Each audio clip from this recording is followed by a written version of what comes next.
जो रिलीफ मिल रहा है पाकिस्तान तहरीक इंसाफ को मिलने दें। आपकी तवज्जो जो है वो इस वक्त हुकूमती कारकर्दगी के ऊपर होनी चाहिए, आवाम को रिलीफ देने के ऊपर होनी चाहिए। ये सारी चीज़ें जो हैं अगर आप कर लेंगे, आवाम के अंदर भी आप लोगों को आपकी पजीराई होगी, खुशी होगी, तो आप लोगों को दोबारा वोट भी मिलेंगे। इन सारी चीज़ों के ऊपर टाइम ज़ाया करने की क्या ज़रूरत है? जो आप लोगों की तवानाई है, जो तवज्जो है, वो हुकूमत की आवाम को रिलीफ देने के ऊपर लगाई जाए।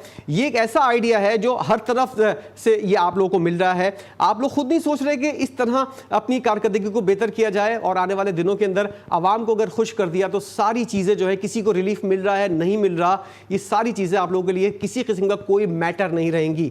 इस बारे में आपकी अपनी क्या राय है? साजिद हसन साहब, पीडीएम की जो गुज़श्ता हुकूमत थी 16 महीनों की, वो ऐसे ही थी जैसे हम फायर फाइटिंग के लिए आए। जो इन्होंने आग लगाई थी आपकी मईशत को, आपके मुल्क को, आपकी जमहूरियत को, आपके कल्चर को, आपके माशरे को और उसके अकदार को जो आग लगाई गई थी, उसकी फायर फाइटिंग की है। और उस मईशत को जिसने चलना था इस तरफ और ये उसको लेके जा रहे थे इस तरफ, इसीलिए पाकिस्तान के 75 साल के कर्जे दुगने हो गए थे। उसकी रीडायरेक्शन जो थी, हमने पीपल्स पार्टी ने और पीडीएम में शामिल जमातों ने हमने वो की है। अब जब याद रखें मेरी ये बात, कौम भी सुन ले कि उस वक्त ये बात की गई थी इमरान खान की जानिब से कि पाकिस्तान 3 टुकड़े होने वाला है, खाकम बदहन। पाकिस्तान अब सोमालिया बनेगा, पाकिस्तान अब श्रीलंका बनेगा, पाकिस्तान अब दिवालिया हो जाएगा। और इन्होंने जानबूझकर इस मुल्क के मोटरवेज को, एयरपोर्ट्स को, अपना स्टेट बैंक ऑफ पाकिस्तान को, ग्वादर पोर्ट को आईएमएफ के पास गिरवी रखवा दिया, कश्मीर को तश्तरी में रख के हवाले कर दिया और उसकी कीमत 1 मिनट की खामोशी लगा दी। हमारा काम सबसे पहले, आप जब किसी ऐसी बिल्डिंग में दाखिल होते हैं जिसमें आग लगी होती है, वहां पे आप फूलों की क्यारियां एकदम से नहीं लगा सकते, वहां पे आप पेंटिंग नहीं शुरू कर सकते, वहां पे आप फर्नीचर नहीं रख सकते। सबसे पहले आपको आग बुझानी होती है। हमने फायर फाइटिंग का काम किया, पाकिस्तान के वजूद को जो खतरात लाहक थे, हमने उसको खत्म किया, वो खतरात टल गए। आज दुनिया कहती है कि पाकिस्तान एक डिफॉल्ट मुल्क नहीं है और डिफॉल्ट होते होते रह गया, बच गया है। आपने एतजाज अहसन की स्टेटमेंट सुनी होगी, आज से 2 दिन पहले आई थी कि पाकिस्तान डिफॉल्ट से बच चुका है। वो बचाने वाले कौन है? वो हम हैं।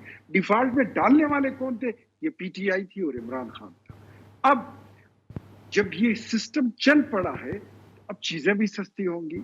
आपने देखा कि हुकूमत के पहले 2-3 महीनों में आटा, घी, दाल, चावल, चीनी, गंदम, इन चीजों की कीमतों में कमी आई।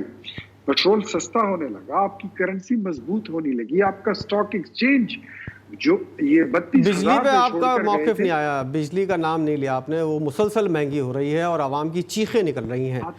अगर आप ना भी पूछे तो मैं उस पर कमेंट करता हूँ जी। तो वो स्टॉक एक्सचेंज जो 32,000 पे ये छोड़कर गए थे, वो 80,000 से तजावज कर गया है। मैं मानता हूँ कि मुल्क में इस वक्त हमें बहुत कुछ करना है। बिजली की कीमतें जो हैं, मेरा अपना बिल मेरे बस में नहीं है। मैं अपना बिल जो देता हूँ वो मेरे कंट्रोल में नहीं है, बहुत ज्यादा है। बिजली महंगी है। आम आदमी, दरमियाने तबके के जो लोग हैं, वो भी बिजली का बिल देने से तंग है। इन चीजों को सस्ता होना है, लेकिन फिलहाल आपने फायर फाइटिंग करके जो अगला बजट आपका आएगा, इंशाल्लाह मैं समझता हूं कि उसमें काफी सारी चीजें आपको बहुत बेहतर मिलेंगी। आपकी जो सिमत थी वो अल्हम्दुलिल्लाह दुरुस्त हो गई है। अब बेहतरी की तरफ आपका सफर शुरू हो चुका है।